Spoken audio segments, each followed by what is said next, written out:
हजारों वर्ष पूर्व का वह ज्ञान जो आज भी उतना ही उपयुक्त है। कर्म योग। कर्म योग एक विचार आज के अर्जुन के लिए श्री दिनेश कुमार जी के द्वारा। कहते हैं कि पावाहरी बाबा केवल एक लोटा लेके रहते थे, तन पर वस्त्र नहीं होता था, लोटे को हर घड़ी मांजते थे और कहते थे मेरी आंतरिक मंजाई हो रही है। इसी प्रकार कर्म योग के अंतर्गत कृष्ण कहते हैं कि जिसका कर्म सद गया, सामान्य कर्मों में योग आ गया, उसे आत्म आनंद, आत्म तृप्ति, आत्म संतोष मिल जाता है। आत्म आनंद माने access to the unmanifest dimension. आत्म तृप्ति वो जब जो जानना चाहे जान सकता है। आत्म संतोष उसे बाहर से कुछ नहीं चाहिए। यह वो अवस्था है जो कर्मयोगी को प्राप्त होती है और इसे प्राप्त करने के लिए ही साधना कर्म योग की है। कर्मयोगी अनासक्त हो जाता है, डिटैच्ड हो जाता है। अनासक्त कौन? जिसे कोई एंजाइटी नहीं है, जिसे कोई बायस नहीं है, जिसकी कोई एक्सपेक्टेंसी नहीं है।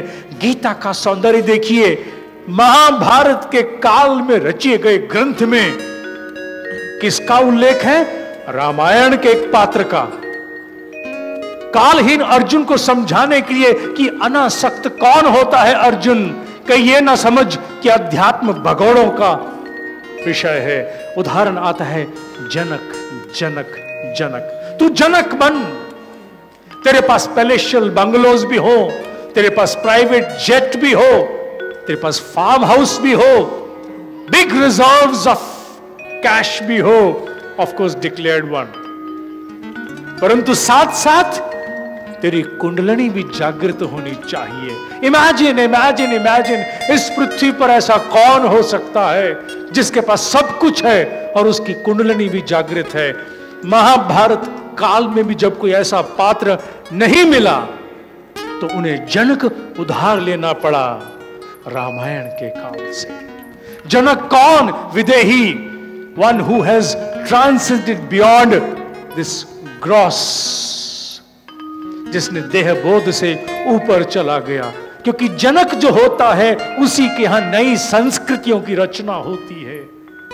Creativity shall always manifest to जनक, क्योंकि जनक जब भी कार्य करता है अपने से ऊपर उठ के, अपने आप को आहूत होके करता है। और ऐसा जनक, उसे कभी टेंशन नहीं होगी, कॉन्फ्लिक्ट नहीं होंगे, वो सब कुछ करते हुए भी आनंद में है। He is happy, right amidst even chaotic situations, he is happy, happy, happy।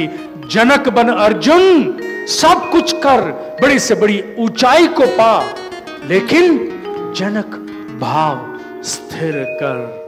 हजारों वर्ष पूर्व का वह ज्ञान जो आज भी उतना ही उपयुक्त है।